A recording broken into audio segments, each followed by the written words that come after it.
In this current market, flippers are struggling, and so are some investors that have bought in the last couple of years. So today we have Tarl on to discuss it all. Tarl, my business partner from Limitless. Some people don't know. You've got Flippers Anonymous. You're a hard money lender. You're getting hundreds of applications every month for flipping. What's going on with flip? And you've been flipping for 16 years, so you know a thing or two about all of this. Yeah, I like to joke that I'm more of a recovering house flipper these days, right? Because of back in 2018, I started keeping properties a lot more. So doing more of the BRRRR method, buy, rehab, rent, refinance, repeat. And ever since becoming business partners with you, Ken, on the Limitless Expo, I have learned the folly of my ways of flipping houses. And I started... Cash flow, baby. Cash flow, right? So I do focus quite heavily on the BRRRR method more than anything these days, but I'm still recovering as a house flipper. So let's talk about house flipping, though, because house flipping's been a really good business for the past 10 or 15 years because essentially real estate prices kept going up. Yes. Yeah. So essentially, it's been easy. So you see, we just did an event with a bunch of people in real estate last week. And one of the conversation pieces was how many operators that were buying that maybe got started in 2015 or 2018 or 2021 even, and how easy it was for them to do the business because the market kept going up all the time. We know since 2022 that's not been the case.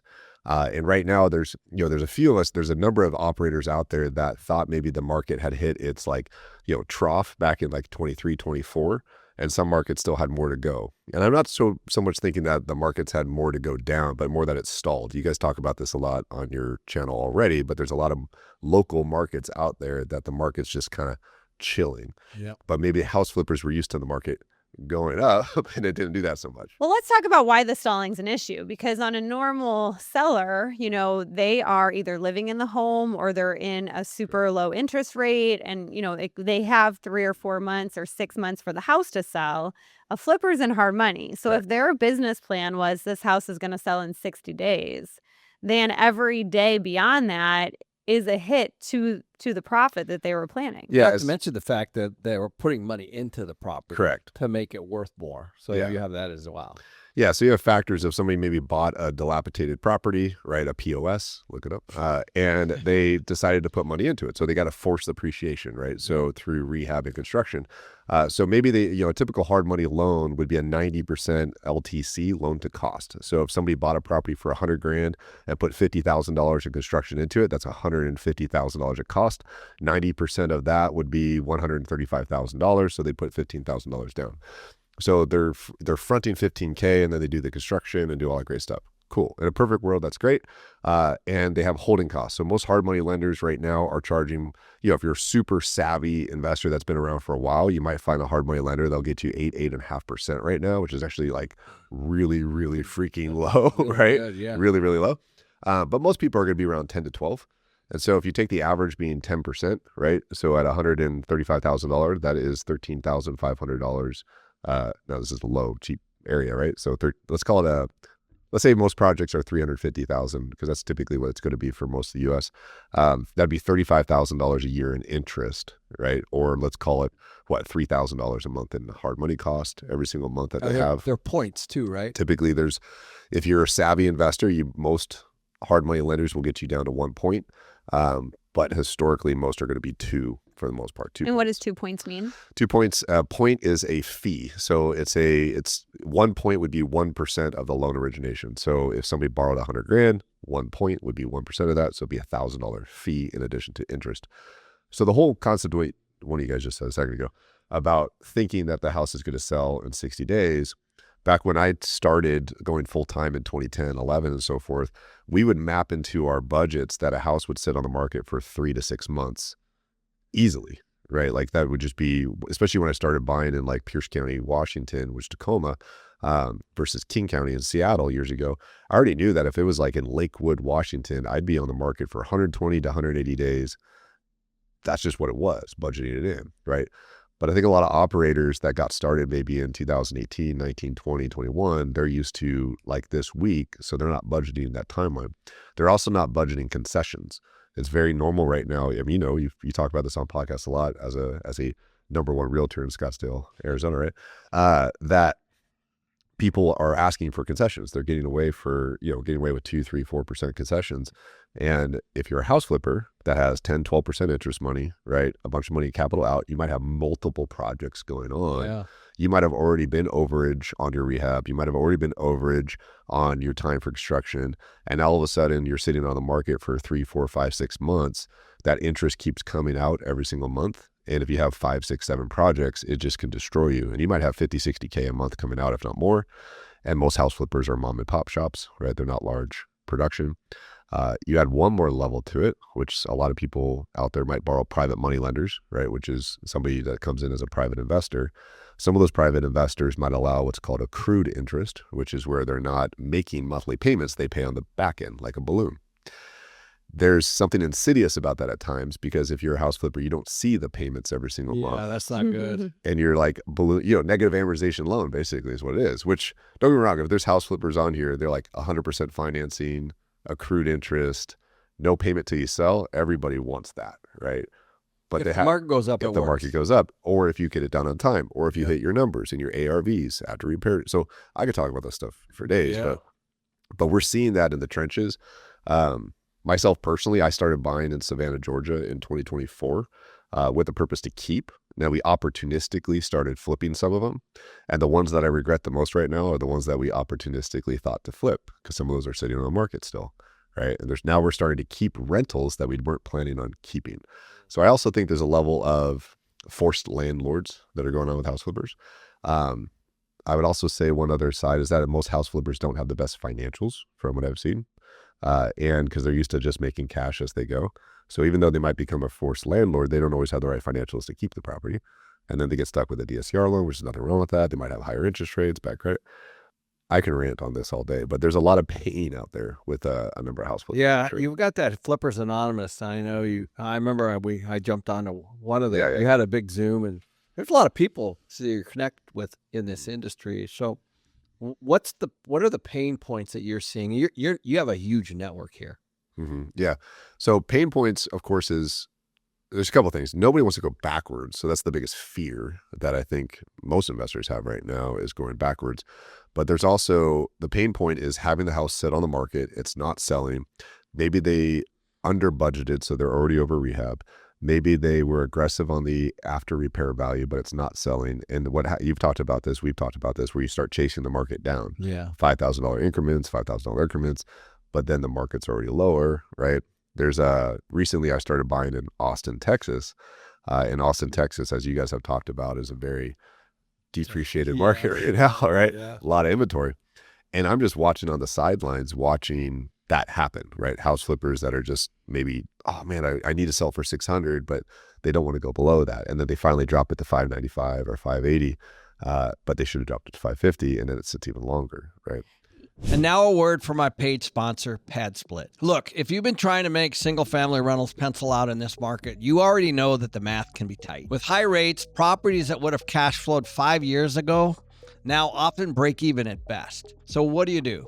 You wait on the sidelines and miss out, or maybe you find a better model? That's why I want to talk about today's sponsor, PadSplit. Here's an example of the math in some markets. A 4-bedroom renting for $2,700 as a traditional rental may be able to gross over $6,000 a month in a co-living setup through PadSplit, depending on location, occupancy, and costs. The same house can potentially more than double the gross revenue in the right market. And before you think, that sounds like a headache, PadSplit helps with member screening and rent collection while still allowing you to operate the property and make management decisions. This is one strategy investors use to try to make deals work when traditional rentals don't pencil. If you want to see the numbers for yourself, go to padsplit.com/hosts. I'll have a link in the description. Just run the math on the property you already own and see if it's a fit.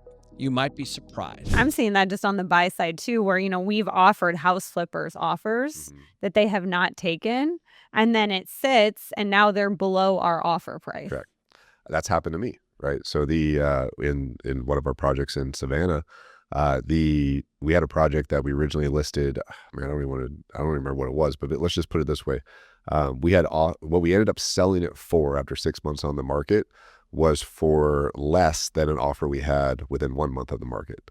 And so, because we had to drop the price so dramatically, but we're like, let's say we listed for 450 and we had an offer for like 430. Let's just say, I'm making it up right now because I don't remember the numbers. Within 1 month of the listing, we're like, no, the house is worth 450. We're only 1 month in. And then 6 months later, we're selling it for 390 or whatever, right? So like I've been on that side of the table. Yeah. And that particular house, we lost $90,000 on, right? The one that I'm thinking about right now. And if you would have taken it right at the beginning, Yeah, do you remember how much you would have lost? Yeah, hindsight, right? So Yeah. So I know, we're talking a lot about losses, right, and flipping, but you also mentioned that there's a lot of flippers that are actually doing pretty well right yes, now. totally. So if somebody wants to flip right now, is it a situation where there are some markets that are declining and other markets that are not, and so you got to be really, really laser focused on where? Correct. I mean, like I'm been doing this for a long time, and even though I don't really flip at all right now, everything I do is buy and hold. I still believe you can flip in any market, right? It just goes back to the same criteria, which is buy something cheap, fix it up, and make it worth more, right? Yeah. And the challenge is being at the top of the market and being stuck with inventory. That's the problem with flipping. It's like if you're not at the top of the market, you can flip. If you're at the top of the market, that's the bad time. Kind of explain what you mean by that. 2022, right? So you had a bunch of people that bought in 2021 and 2022, and then let's say that you bought a house in February 2022, and you had a 4-month project, right? That puts you in May. Well, by June, stuff's not looking so good, right? And it's 2022 because rates went up, right? So that's exactly why the market didn't do so good. Because maybe when you bought in February as a house flipper, rates were still 3 or 4% for people. I bought my primary home outside Austin, Texas, April 2022, and we were still able to get a 4%, right? Mm-hmm. But by June, that thing was what, 7-8%, right? Yeah, so crazy. just a couple months later. So that would be the top of the market. So you bought in February and you thought you were going to sell in June or July, and then you bought at the top and you start chasing the market down. Mm-hmm. That happened to us. We were still full-time doing real estate in Seattle, Washington, and we still were buying projects, right? And the stuff that we bought in January, February, we had to offload in June, July, August. And so now some of those did okay and some of those didn't, but we were just dumping them to go because we had bought at the top, right? So those were people that would have bought the flip. Yes. But then also inside of that, the flip costs, the hard money also went up, right? So the cost of the flip also went up. Correct. And that happened 2022, all hard money went up, 23, hard money went up. Now it's going back down, right? So it's commoditizing a bit. So last year, you might have only been able to get a 10%, but now you're getting back down to 8s and 9s again for hard money, which is crazy to me that that's the case. But that's the fact. That's so good for the business. It's good. That's very good. And so I think that's a huge factor is what's happening with house flippers. I think on the flip side of it is if people are investing in single family and they're looking to keep properties right now. I'm a huge fan of, just mainly because of being partners with Ken, he's cured me of the appreciation side, is that if the property cash flows today, right, even if it cash flows just a few bucks, but it's in a market and you forced appreciation and you're happy with it long term, then I don't know. I don't see how you can go wrong on that right now. By the way, and you can always sell it if you need to. Because you can always sell it. That's the other piece. That's my complete strategy. Yeah, is exactly what you just said. So, but it's also okay if it goes down below what you bought it for, as long as you're not losing money on it. As long as you're cash flowing If something. you're cash flowing. That happened to me in 2005. Mhm. When we bought a bunch of stuff, the value went down, but what saved me were the tenants. Mhm. The tenants paying covered my mortgage, and I was good. So I just kind of had to wait it out. You would throw a curveball in there though, Yeah. right at the same time, is that if you and I have talked about this a few months ago, I was like, yes, we're going to go buy in Austin because the market's sucking there, right? And the market's down. We're watching, we're being strategic, we're being tactical, we're being snipers on acquisitions. I bought a foreclosure the other day from a hard money lender there. It's all great. And they're all cash flowing and they're all going to be good. But at the same time, there's that demon in the back of my head that we should talk about. It's like, wait, Austin's a tech hub. There's a bunch of stuff going on there. Yeah. AI starting to create unemployment. I'm pretty sold on the fact that AI is going to create a lot of unemployment. I'm like, am I buying too soon again? Is that important? Yeah. Right? Should I wait a little bit longer? That's the Should I big not? question. And that's what all mom and pop shops are thinking right now. Not all of them, but most of them. Time. I don't want to go backwards again. Right? There's people that started buying a couple years ago. and they went backwards because the market stalled on them. They're like, man, I know it's a good time. It looks like it's a good time, but I don't want to make another mistake, right? So what do we talk to those people about where they're like, should we be investing right now? But we have a fear of, should I wait longer? Should I not? If I think unemployment is going to go up, should I still be dying? Like, that's what I'm thinking about. I don't know if anybody else is thinking about that, but Yeah, because if you're going to do a flip, you need a buyer. Or even even just single family hold. investing Yeah. as a whole, Yes, as a renter, yes, need that's true. both. Yeah, it's might be tougher to cash flow with an 8.5% mortgage, For or sure. hard money, right? Yeah, I mean, I do think, all those things. We were talking to Dave Meyer about that the other day on Bigger Pockets. And it's like, you don't really, nobody can predict the future. But what you know is, you're going to have inflation, and you're going to need rental housing. And you know that if builders aren't profiting off rental housing, they're not going to build. So I still think you're going to have a demand there. The question is, how are people going to pay for it if unemployment gets too high? But see, I'm kind of this person that thinks the government steps in, because I think they always step in if there's like a mass issue with something. Because even if you go back to 2008, the Fed said their biggest issue was that they didn't act faster. And then in 2020, we saw how fast they acted. Well, I'll throw a curveball. Like on another side, though, is that, look, it's easy on paper on Excel to go like, oh yeah, in 3 to 5 years, it's fine. But you got to survive those 3 to 5 years to have it be fine too, right? So if the government does step in with AI and unemployment and UBI or whatever you want to call it and stuff, that's cool. Is that going to happen right away so my tenants can still pay their rent, right? And and that's what I'm more concerned about, is not so much for other investors out there, is that if properties start to go negative cash flow because they can't keep it, like, how long are they going to have to hold on to that? Like, it might look good 3 to 5 years from now on paper in hindsight, but you got to survive those 3 to 5 years, which is why the property has to cash flow today, which is why you can't have negative I cash think flow. one of the things that if I was going to jump into the flipping business today, I would look for a few things. So the first one would be the type of employment in an area, like an area that's heavy tech, or that could be AI, would be like Austin is one of those areas. Yeah, for sure. Certainly, versus more blue collar area, things that you have to do with your hands that you can't be AI'd, right? Like, that would be one thing. Maybe around a military base, an active military base, not necessarily a college campus, right? Because that's education. Yep. So I think that maybe you got to be like a sniper, and figure out where. But I think if you have, you can't, I look at all my tenants, they're all vastly different in what they do. Some are blue collar, some are white collar, some are tech. I don't think that you can really, like, if you have a big city like Austin or Scottsdale or Phoenix, or there's a zillion different kinds of jobs. I just think that if it really is that big of a national issue, that there's a faster response than if it's like pocketed issues. But I think in a good way with AI is that it would be a national issue. So it comes to the forefront, it comes to the attention of everybody. And I think it comes pretty, fairly quickly too. You can be clear that it's not going to be equal.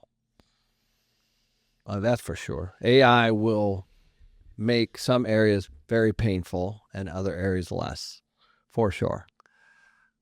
I agree. And I think what I'm trying to get at on my point on this has more to do with that individual investor, that husband and wife that are buying single family homes, and what are they thinking about and what are they concerned about right now? Do I buy more? Do I not? Yeah.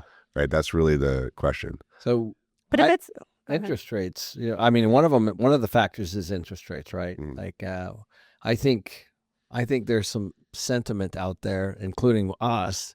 We don't think that we're going to see these massive cuts with interest rates here in 2026, based on the cards that we are seeing with the potential inflation, or actually have inflation right now, especially with the oil prices, but then potential unemployment, stagflation, perhaps, who knows? That all pretty much means that we're not going to see these big rate cuts. Yeah. Right. So that would play into that, right? Whether or not you're going to see flipping. I'm more than just a house flipper, Ken. Right? I haven't flipped in years, not purposely. So. I do think that people, do debate on. I think it's great. I do debate on, whether or not people are concerned if they can, get tenants and, get rents. But people have to, at the end of the day, people have to live somewhere. Yes. Okay. So even if AI and job losses happen, and we've seen this through different recessions, I mean, people move, people live together, people move in, a roommate, whatever they need to do to be able to afford. It's not like people are just going to be sitting here like, woe is me, I have no money. What do I do? And living on the street, like people need housing. So I still think that if you're buying in a good location and, people need to live somewhere, that you're going to be able to fill the unit. I think the riskier part is buying in the outskirts because, as you know, when there's more rentals available, people move inland. You could always fill the unit. It's just whether or not you're making money on it. So Yeah. that's as investors, that's the main thing. Yes, we could totally rent out anything. Just am I at a negative $10,000 a month or not, right? Like kind of situation. So that's the thing that for people investing that they're really more concerned about. It's not that I can't drop the rent. It's that can I afford to drop the rent as an investor? And so what I believe, if unemployment goes up, which I do believe it will, we've seen this before, right? 2008, whatever, people start to consolidate households, right? Maybe people move into cheaper places, sure. But in reality, that's where, I don't have any of these, but like you're going to see more co-living, right? You'll see more people moving in together. A lot of cities out there, a lot of blue cities have adapted to allowing more units per for zoning purposes and residential housing. So like Seattle spearheaded this big time, massively, which is for every single family zoned area, you could build 2 ADUs on it. So you get 3 units per one lot. I think California has done that pretty much statewide now, right? Denver's allowed that. Austin has allowed that. Austin allows 3 units per one lot to help with density. So on a couple aspects as an investor, one, co-living sounds great on paper. It looks horrible and management wise, but besides the point, it looks great. But at the same time, like you can also add additional units. So how do you get a single family home, add additional units to it through ADUs, accessory dwelling units and so forth? More multi-generational families can live there. If you're a homeowner, you can do that too, right? And have people move in. I think that's what's going to happen. People will consolidate in with each other. And as a single family investor, I think that's more the opportunity is how do you add more units to that lot or add more doors to that lot without spending lots of Yeah, that I agree with you completely. That does help affordability, but there's also a cost to that, right? Absolutely. Like people have to build them, they have to get in a Correct. zone, they have to probably finance them. Correct. So I love the strategy though. Yeah. The ADU strategy is definitely here, and it's a great one, and I think it will help. But there's some out of pocket. Right? Yes. Absolutely. That's the piece. That's the piece. And construction management and all that, right? Yep. Permitting and, usage and stuff. Or sorry, what's that word? Anyways, doesn't matter. But yeah, absolutely. I mean, it's not as easy as you bought a $300,000 property, spent $150 on an ADU, and now it's worth $450. That doesn't always make sense too. Right. It might only still be worth $400, right? So the numbers still have to play out, and that's going back to what you said, which is being a sniper on acquisitions. So my big message to myself and everybody else is like, you don't have to buy, right? But you should, if you are going to be a sniper instead of a shotgun right now approach, if you want to get more tactical with, if you're buying like in Austin or Seattle or whatever, or even here, how do you find that property that the numbers do work to add an ADU if you want to? The numbers do work with multiple exit strategies, not just a flip. The properties that I have right now that I'm upset about are the ones that only worked as a flip. Right. That's ultimately. And so if you were to do those over, what other things would you make sure that it could do? Not buy them. Okay. Okay. But me personally, so I had some partners, but anyways, the ones that when the market shifts, the ones that you regret are the flips. The ones that I like are the BRRRRs that I just kept as rentals. So those are great. And so, and there's more, pretty much everything I'm buying right now.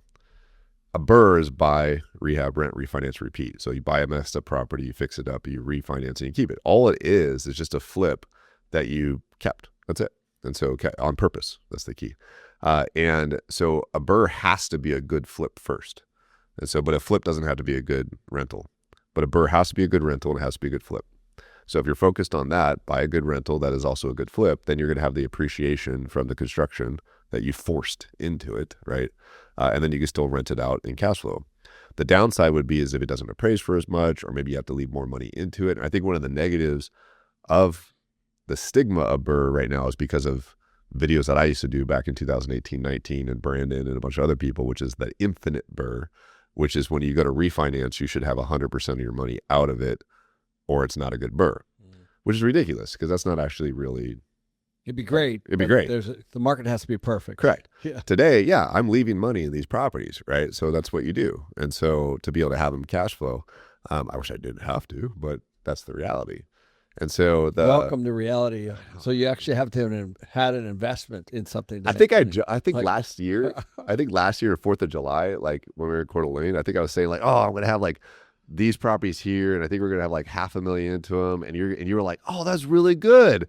Right. Because like, I'm like, yeah, I had to leave $500,000. I have a lot of money invested, and and it's working for me. No, but I was as a house flipper and BRRRR investor, I was like complaining that we had to leave $500,000 into it. Awesome. And you're like, you have that many rentals, and you only had to leave $500,000. I'm like, I guess it's two ways of looking at it. Well, I liked what you said when we were talking about markets. You said there's really flipping available in any market. I think so. Well, I love that because I think that people need to realize that it's just a math equation, basically, right? Yeah. And so Danille just did a really good deal, at least recently. Why don't you talk about that one? Well, I had a condo, and the condo fees have gotten outrageous. So it was almost $400 a month for my condo, even though it was like almost paid off. It was like 60% paid off. It just wasn't. It was cash flowing, but barely. And so I sold that, and then I 1031'd it into a 4-bedroom, 2-bath house. And I added a little bit of money, but now, it's cash flowing at a much better rate. A lot more. Yeah. Yeah. So Dave Meyer really liked this because what she did was she took a look at her equity. Yep. And then took a look at her cash flow on the equity, and then basically moved it. Yeah. Yep. For something that cash flows better. And I don't think a lot of people do that, Yeah, the only 1031s I've ever done was doing exactly what you just said, which is like, what's your ROI on your equity? So let's say there's a name for like imputed. We call it imputed equity. Yeah. So that's the fancy commercial. Yeah, but the real investors call it. Danille doesn't like debt, so the interesting thing is what was crushing her, of all things, was the HOA. The HOA costs kept going up. Rent was flat, and HOA was going up. Well, and it was going up significantly. Yeah. I mean, it was 200 or 225 in 2020. And now, I know we went through that inflation jump where it was like, okay, it's going up, it's going up. Well, this last year, it just went from 235 to 280. So it's like, it's still these massive jumps. And I'm like, okay, how much more, it's like everyone's still trying to stay right under that 400 mark, but that's going to surpass, and then it's going to be the 500 mark. And it's like, that is just eating straight into your cash flow because there's no other way around it. And it's interesting with these condos, because when I first started investing, everyone said, don't invest in condos. Well, when you're new, it's what you can afford, but at the end of the day, they're not great investments because of those HOA fees, because that is this cost that keeps going up against any rent you're getting. You can't control those, as you know. Same with like property taxes and all that as well. And we had my first project I ever bought in Austin, Texas was when I was new to Austin, and I didn't understand property taxes yet. Yeah. And it was an expensive house. ARV is 1.2 million. And you only have a certain period of time to contest it. I didn't know that. And I missed it. And by the time I listed it, they decided to reassess it at what I listed it at. No. Yeah. And so when I bought it for 600, and then just, I just wasn't paying attention. So I was still new. And when we listed for 1.2, and that happened to be right when they were reassessing. And then you get a notice sent somewhere or whatever. And then by the time I looked at it towards the end of the year, I'm like, they has reassessed at 1.2. Taxes went up by two. Double. Yeah. Double. Right. So, and they're like, well, you can contest next year. Right. I'm like, well, that sucks. So those are all aspects that they are. Property taxes are a massive, massive deal right now. I know the other one is she had a client that had, was it $350,000 one bedroom, and the HOA fee was $800. Yeah. $800 a month. That? $800 for the HOA. Crazy. Well, and so it was fully paid off. She didn't have any debt on it, and it wasn't even cash flowing her that much just because of that HOA fee. Like, she was barely cash flowing because of the HOA fee. So we somehow found a buyer. So as you're looking at these deals, Tarl, you've learned a lot in 16 years of doing this, hundreds and hundreds of these. What are, what's the first thing, second thing, third thing you look at? Is it market? Is it price? Is it price plus rent? What is it? Well, risk always, right? So I'll throw that. We'll get tactical, but like ultimately it's I think one of the challenges, especially investors that have always made money, which is like maybe somebody that started in 2018, 19 or whatever and done well, they look at profit first. I've noticed that's the thing that I've talked about so much is like the guys like Ken, like you and other bigger players, you don't look at profit first, you look at risk first. Yeah. And so always. it's like always. And so that's something I learned. It's a very, very good point. Yeah. And I was fortunate with how I came up in the business that got ingrained in me pretty hardcore. But I just seen it over and over and again, the people that really get hurt in this business, or they're looking at, I can make 40 on this. I can make 60 on this. They don't look at the risk. Yeah. And I'm like, that's $1 million deal. And you're risking that for 60. You're like, that's not a 6%. Right. So rate equals risk. And so, making sure that margin is high enough to absorb risk is super, super important to me. I rate everything on a cash on cash basis based on project cash on cash. So simple math, if I buy a $100,000 deal with $50,000 rehab, that's $150,000 cost, sell it for $200,000 after selling costs and everything. Let's say you net 35, right? So $35,000 net profit after selling cost. And then you have $150,000 in project cost. That's a 20% margin, right? So the risk is that margin, that 20%. So I rated on that. And so right now our minimum margin is 20% project cash on cash. If we have that, then I can add holding costs, hard money loans, whatever, that kind of thing. And it gives enough buffer. So I'm always looking at that. What are the things that can go wrong in that? Correct. And so everything. So I know. Yeah. I think today is what's most important to pay attention to is comps. I get sent comps by realtors that are older than 6 months. Mm-hmm. And they're like, well, I'm like, this doesn't work for me. They're like, well, there's no other comps. And I'm like, then I'm not using them. Like, it's that I'm like, there's plenty of comps. There's 18 houses that are on the market right next to it. Right? That's what I was about to say is everyone wants to just look at the comps or what's sold, but you can't just look at that because to your point, it's a slow market. So there might be things and maybe there's just one house. And while that might be a comp, that's not what you want to base your price on, one property. So you have to look at everything that's listed. And that's what I'm looking at flippers. And it's like, they list it and they're way above everybody else. It doesn't even make any sense. Yeah, because the realtor told them, no offense. So so comps for sure, they got to be 6 months or less. I prefer 30 to 90 days if possible, but they don't always exist, right? And so if there's way more stuff on market around it, then I can't be the best house, right? I can't have. So supply is a massive issue, right? So you got to measure all that. Rehab costs are always kind of a gambit depending on what market you're in right now, because rehab isn't getting cheaper for most people. It's getting more expensive. What's the minimum rehab for a flip? Like, I mean, I know it's a subjective question depending on which part of the U.S. Is it kitchen? Is it the whole project? I mean, is there a place? Yeah, because you can overspend. We saw this at apartments, right? Mm-hmm. What happened is that we were at 5, 6, 7, 8,000 a unit, and then people were doing 20. Yeah, and so where do you kind of draw the line there? That's extremely regional, so and extremely city by city. Okay. So, but that said, as far as like where to put your money and whatnot, everything goes back to comps. Like everything goes back to comps when it comes to single family. Multifamily, your value is based on income, right, and cap rates. Single family, 1 to 4 units based on sold comps. That's it. It doesn't matter what it rents out for. It's based on sold comps. That's what provides the value. And so if I'm going to raise the value of the property, I'm going off of sold comps, right? And sometimes active listings, right? Depending on what it is. And I need to be able to put the amount of money I'm going to put in the rehab is determine it by what I'm measuring it to, which is the comps.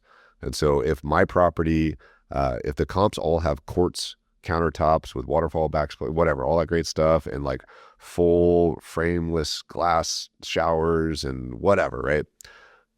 Then I got to go do that, right? If I want to have that same comparable. So that's what's going to determine it no matter what. The other side is what I'm seeing as well for people is they're looking at, oh, it's a 3-2 and I'm making this house a 3-2 as well. But that 3-2 also has like really amazing backyard, really great seating area. It's not on a busy street like yours is, whatever. Like, so all these factors that have to be played into. Years ago, in 2020 or 2021, didn't matter if it's on a busy street. It didn't matter that the floor plan sucked. It didn't matter. Like, none of that mattered. It extremely matters right now, right? The other part is looking at what's the ceiling of that neighborhood. And it's different in every city out there, but Scottsdale or Phoenix would be an example. You have these master plan communities everywhere, right? Yeah. So you know in that community that there's 4 floor plans, and the most it'll ever sell for is 400 grand or whatever, right? You Right? got it. Yeah. So You're right. period. So do you think it's going to sell more than that, right? That's the ceiling. And so if your house is the only one that might justify 425, don't buy it. That's how I would see it. Okay. Like, so the ceiling is 400. We see that in Austin, the ceiling's 500 in a lot of the neighborhoods and stuff. There's people that list more than that. They sit, you list below that, it sells. Right? So like so if I'm flipping, then I'm going to be looking for those ceilings, and I don't want to be the best house.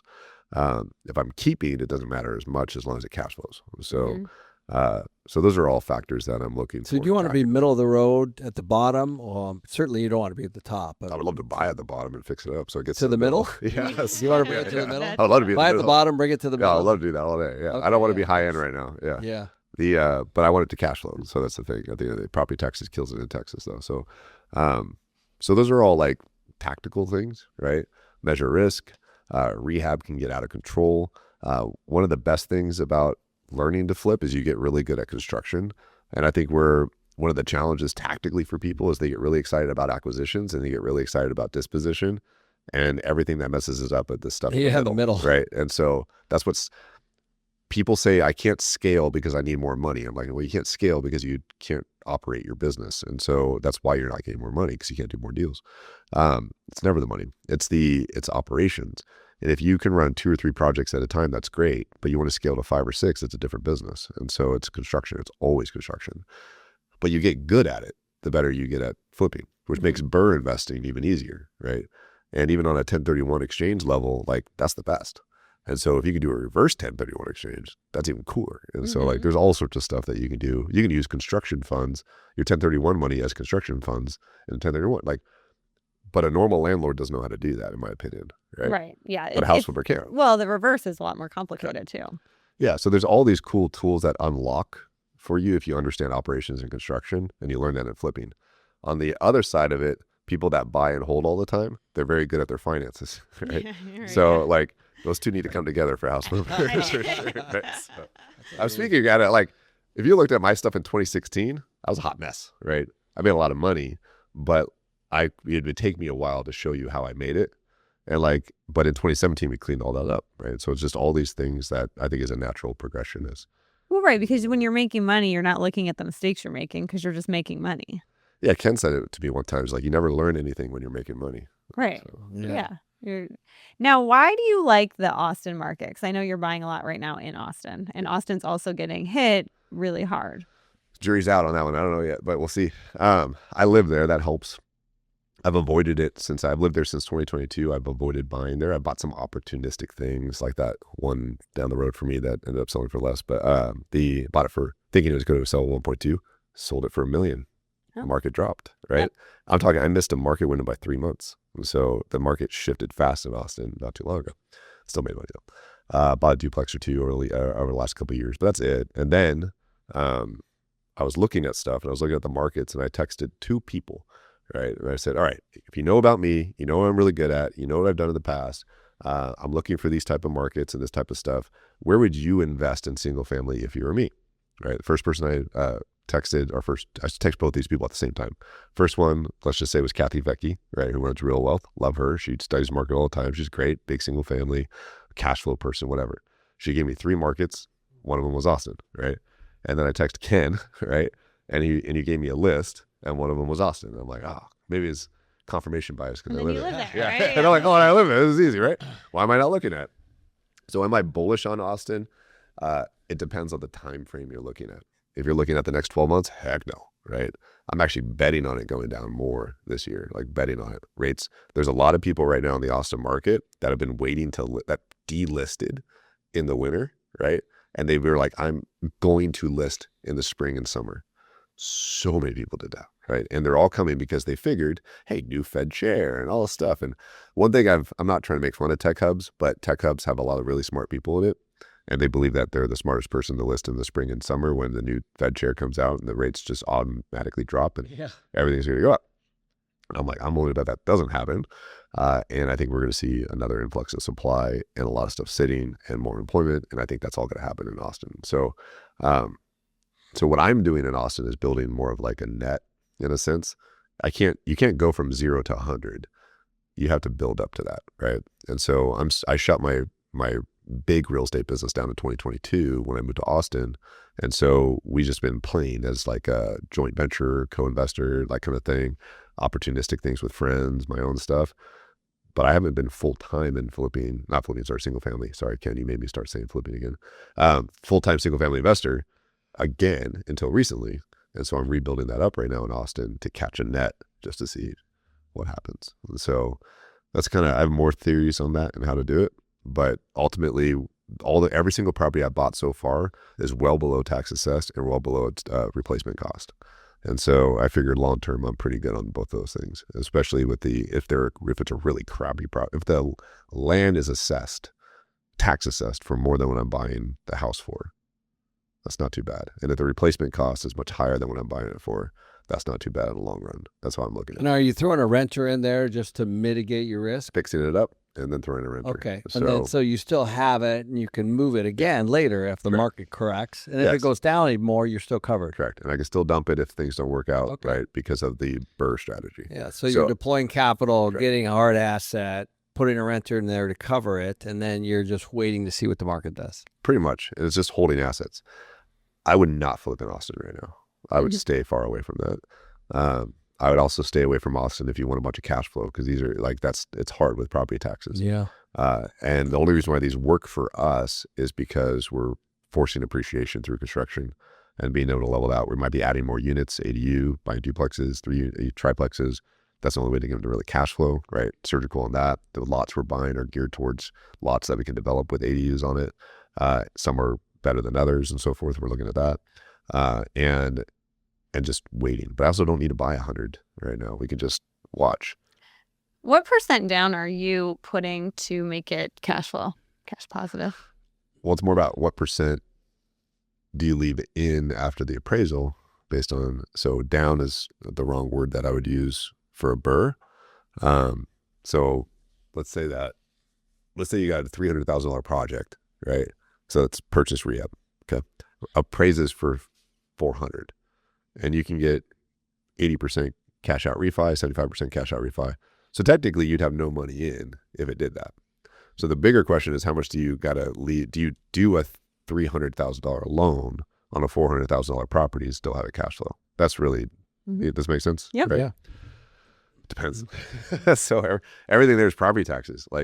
So it might that property might cash flow, right? And rent out just fine. But then you throw property taxes in there and it kills it. So you might need to go down to 250, 240, 260. How much are property taxes like a year there, a month? Depends on what county you're in, but Austin is between 2 and 3% of the assessed value. So if that's high. That's extremely high.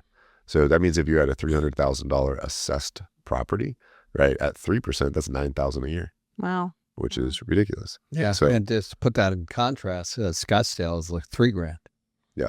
For that same. Probably 1,500, but Correct. yeah. I live in Hayes County, so I'm 1.8, right? But my property is expensive. So it's ridiculous. And so my first year when I moved there, I think I complained to you. I'm like, my property taxes went up $1,000 a month. A month, right? Yeah. After my first 12 months moving there, right? I'm like, how does middle class take care of that? They can't, right? So we're fortunate that we've done well financially, but it still sucks, right? And but if you live there in the house, you can homestead it and you can get that down. There's ways to do that. But if you're an investor, they don't allow that. So you're constantly, another strategy that we've had to now add into our SOPs processes is contesting property taxes, right? Mm-hmm. So one of the properties I bought 3 weeks ago is currently assessed at 480. I bought it for 200. So, but it's still assessed at 480 because they'll assess it as high as they can right away. But you have to fight them to say market value is this. That's tough. But their tax constitution, whatever you want to call it, tax code says they can immediately change the assessed value based on market value, period. And it's whatever's sold. So we have the upper hand, but you still got to fight it. If you ignore it, they're not going to lower it, right? Can you fight them to get it lower if prices are going down and houses are selling for less? Yes, but you have to fight it. That's the thing. There's a lot of, that's why Texas is full of property tax fighters and people, whatever you ever call them, attorneys or whatever. You can do it yourself. They make you jump through hoops to do that, which means people don't want to do that. So, right. But it's worth it because that's massive. That's half, right? More than Yeah. half. So yeah, we've added that to our process, and that you have to do that. And so Very 'cause you can interesting. kill On the other side of that, you got the utilities, plus you have your insurance, Mhm. right? So as you start to look at other areas in Texas, for Yep. example, along the Gulf, insurance is extremely expensive. You go to Florida, very expensive, right? Yeah. So that's another piece, getting into those expenses if you're going to hold. Yeah, totally. All those things are cost factors, but it goes back to pretty much what you're saying too, is like every market is its own market, right? So we got to be students of our own market, our own backyard, right? What works in Austin is not going to work in Oklahoma or whatever. It's just different parts of the US, right? And I would be concerned about where people are moving to. I would be very concerned about jobs. I'd be concerned about, looking at Austin now. You mentioned we were having this conversation offline, but Austin's also a major college town, right? Yeah. I'm going back to timelines. You look at timelines like, okay, do colleges go away after AI? I would say, yeah, eventually. Yeah. Is that next year? I don't know. Is that No, it's 3 years? Sure. heck I of doubt it. I mean, we already saw how education moved Yeah. during the pandemic. Totally. My two boys were in college, and they both came home and finished. One of them finished in his bedroom. Yeah. So it can be done, and it is, and so it's really interesting how that kind of started it. Yep. But it's going to be very, very interesting to watch. Yeah, it's just a timeline. Like, I don't think colleges go away next year at all. I bet everything on that, right? But 5 years, 8 years, 10 years? Well, and it's a slow decline, right? It doesn't just happen overnight, but then you have to look COVID did. true, but you have to look at in your town, the college town you're investing, right? Yeah. Like in Tempe, Arizona, we have ASU, but Tempe's a big city. So some of that can be absorbed by just people wanting to live there. But then, where I went to college in Kent, Ohio, the whole town is a college town. That's all there is. So if that goes away, there's so much housing and you don't really have anyone to fill that housing. So it does matter where the college is at. But I do agree that is something I'd be looking at not getting into in the foreseeable future. But I would say two things. One is not just how education is delivered, because that's certainly one. But then two, what do you get for that degree? What's the value of it? Yeah, today, like you're gonna go into an entry level white collar job. Right now, those are the most at risk For sure. with AI. For sure. Right. Sure. So it's really interesting. If you spend 50, 100 grand for a degree for a kid, or you spend it, or you get into debt, what's the return? Yeah, it's not going to be much soon. Yeah, in my opinion. It's really interesting, right? And what's that going to do from a real estate standpoint? I also think, you and I are going to talk about this a lot at Limitless. I'm sure AI will be a hot topic, but I think it was fascinating. As an investor, right? I've been looking at AI for a little bit. 6 months ago, I'd be like, oh yeah, that's cool. Yeah, maybe, whatever. Now I'm completely sold that. Well, we're both seeing more and more people talk about how, you just went to a conference, Yep. and let's talk about that, because you're going to have a couple of those people come to Limitless, right? Correct. And Yeah. so, yeah, we hosted a conference last week. I also own an events company, right? So, Yeah. but we had 3 of the super brightest minds. One guy, Leora Weinstein, he wrote the book with Tony Robbins on AI I think it just came out and stuff. He's a fractional CTO, so they run a couple thousand businesses and stuff for CTO for people fractional. So he sees it all, right? And he broke down. He's like, unless I need you to move physical atoms in space, or I need you to have a relationship with humans, then I don't have a need for you. And so and this is a tech hub, so when it comes, especially anything that you can be doing, they're like, basically, if you can do it on a computer, AI can do it. And we don't need humans for that. He's like, I need pilots in cockpits. Those are his exact words. Yeah. To drive the AI. So that's scary. We have 2 people that we're bringing to Limitless. Both are predicting double-digit unemployment in 18 months. Yeah, what's it? Before you announced it publicly to everybody that way you just said, months ago, right? You would hit me up about that guy, right? And you're like, I'm like, oh, really? You think that? That's crazy. This is 3 months ago or something. Yep. I'm completely convinced now. Because we're using it, we're seeing it. I'm like, this is gonna it's shifted. So for those of you guys watching, 6 months ago is not 3 months ago. So it is moving fast. It's moving quickly. And I'll tell you, by the time we hit Limitless in August, 14th, 15th, and 16th in Phoenix here, hopefully you guys join us. It's going to be even different.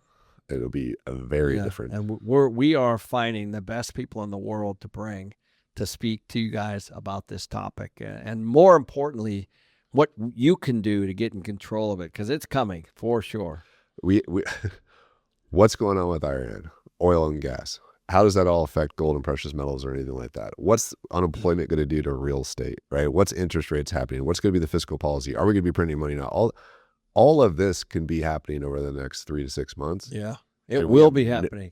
Yes, and we have no idea what in August. Right. It's almost like destiny that we chose August. It's like that's going to be. The question is, how do we survive based on the current situation we're in? And that's actually the point of Limitless. Every single year, Tarl and I are, what are we going to how are we going to top this? We always say, and every single year, 1 year later, there's always a entirely new set of stuff. Yeah, and we think that like it's going to be better, right? And then the world, but it's going to be an exciting year. You want us to stop talking about Limitless? No, give them your code, and then we can just keep going. Yeah. Give them your little code. 10 for 10%. I'm going to draw this out a little bit longer. Yeah. Well, so Tarl, where do you think the market is going in the next year? You know, there's a lot going on right now. Which market? The housing market. The national housing market? Great question. Tarl. Okay, so Tarl, you just got the same look I got. I know how it feels now. I watch you guys all the time. I'm like, oh, you see it? This is great. Never meet you. Let's talk about markets like Austin. Oh, okay, yeah, it's gonna go down. Okay. Yeah. So, but do you think that that's going to be because of rates or because of buyer demand or because of inventory? Like, what's going to kind of how's it all going to play out if you had a crystal ball? With all that, if everything's equal and stays on track to where it is right now, right? What we're dealing with is stuff that you guys have talked about before. Is it's not '08, right? In the sense, sure, there's less buyers, but sellers aren't being forced to sell yet, right? Even if somebody loses their job and unemployment goes up, the average person has, not average person, but a lot of people have 100,000, 200,000, 300,000 plus in equity, depending on where they're at. They have very low rates and so forth too. If you're in a 2 or 3% interest loan and you didn't pull all your equity out until you're tapped to the nines on it, right? And therefore your payment's cheaper. Is it going to be cheaper for you to go get a rental or sell that house and go move up? It's going to be more expensive depending on where you're at. You might have family move in, you might do whatever. So you're not being forced to sell. And if you are being forced to sell, you have equity, right? So you're not being forced to drop, right? So there's all those little factors. Some people will, right? And it's always one of those like the averages, right? So you look for that one, not you, statistically, some people are like, yeah, but that one foreclosed. I'm like, okay, but there's 1,000 that didn't, so it's that kind of factor. So I think those are all things. So to think about with this market. So if unemployment does go up, which I do believe it will, and rates don't drop dramatically, which I don't think they will, right? I think you're going to have less buyers and you're going to have more sellers, but the sellers don't have to sell. I think sellers will drop prices though, because sellers, that's just what they do, right? They get nervous and so they get antsy. House flippers that are have houses that they bought 12 months ago that they haven't sold yet, I'd be concerned and I'd be like, just take it off the market and keep it right now. Like it's not going to get better. And for most markets, not all. But the one thing I just, regarding foreclosures, there were 350,000 foreclosures last year. Just to put it in perspective, in 2009, there were 2.8 million. Yeah. So when people say we have this foreclosure problem, we're so far from, where things were, right? Because there was 2.5 million in '08, 2.8 million in '09, and 2.8 million in 2010. Yeah. There was a lot of foreclosures during that period of time. And so we are so far from what I would call distress right now. I will challenge on one part though. I do fully believe defaults are going to go up. I agree with you. Fully believe that. I just think the difference would be is that people have other exit strategies. Yeah, as of now. This year, this time around, you said they have equity, right? So they have a long way to go. If you have got 100 or 200 or 300 in equity and your house goes down 25, 50 grand, 60 grand, 70 grand, you're still good. Yeah, you don't want to lose it, but you could still leave. You're right? fine. You got a low payment and you're like, this sucks. Yep. but you're still in the money. Correct. And so I bought my house in Austin in April 2022. I know it's not worth what I bought it for right now, but I still have equity. And so if I sold it right now, I could walk away. So I have options. We have options, right? Because the last house I sold, we put it all in there because it went up, right? So those are all factors. But I do believe fully defaults will go up for sure. They're just gonna have more exit strategies. I completely believe that. I think if foreclosures are really going on, it's probably gonna be on the investor side. There's there's a number of, you're already seeing that in multifamily big time, right? It's way different. I think you already know this, but like more coming, right? And on the multifamily side. But there's always this antithesis. Like if a whole bunch of quote deals are happening right now, you usually don't know their deals until a year or two later, right? From what you see. And also money gets tighter. So you never have really cheap money with tons of deals. It's one or the other, typically. Right. And I tell a lot of people that, it's like, yeah, you think you're going to buy if the market were to go down, but lending tightens too. So those standards tighten as well. And, everyone was kind of banking with the new Fed chair that rates were going to go down. And they were kind of moving in that direction. But now, with the oil and the war and inflation, we're not really banking on that anymore this year. Unless, let's put the tinfoil hat on, right? So unless they don't care and they just and they could. But you never know. Like this world's so wacky right now. It would be ridiculous if they lowered the rates right now. It would totally destroy the economy. Well, but if Trump comes in and he says, voila, we're done with the war, we won. That's when we won the war. He's and then they, no matter what. That's coming in the next 30 days for sure. And then, this guy gets in there in May and maybe they do lower rate. I mean, they could, but the problem is that we're going to have inflation from this oil. So I think it would be, I don't think it's likely that they're going to lower it. I don't think they're going to raise them personally, but I don't think they're going to lower them either. Yeah, I just think it's going to be more of this for single family, specifically single family, right? You always have to say on this thing, like, I'm talking about multifamily, I'm talking about commercial. But for me, I think single families, I think multi's doing that, right? But, multi's. But I think single mostly is just going to be, it's a normal market for single, right? But I do have an interesting, so, everyone keeps talking about stagflation because that could definitely happen. Sure. And we're definitely set up for that, which is high unemployment and then high inflation. In the 70s, the way Volcker got out of it in the 80s is by spiking up interest rates like crazy. Yeah. We can't do that now because of our national debt. Yeah. So what happens? Like, how does that play out? Should we put the other tinfoil on? Yeah, go ahead. I don't want to do that. But yeah, I mean, I don't know. We're going to have Robert or you and I are to go talk to Kiyosaki tomorrow. We'll ask him. He probably knows. We'll see. Yeah. I just think it's interesting. I think, you either have to raise rates or you have to let inflation run or you just have to keep everything stagnated. Well, you can have unemployment's coming.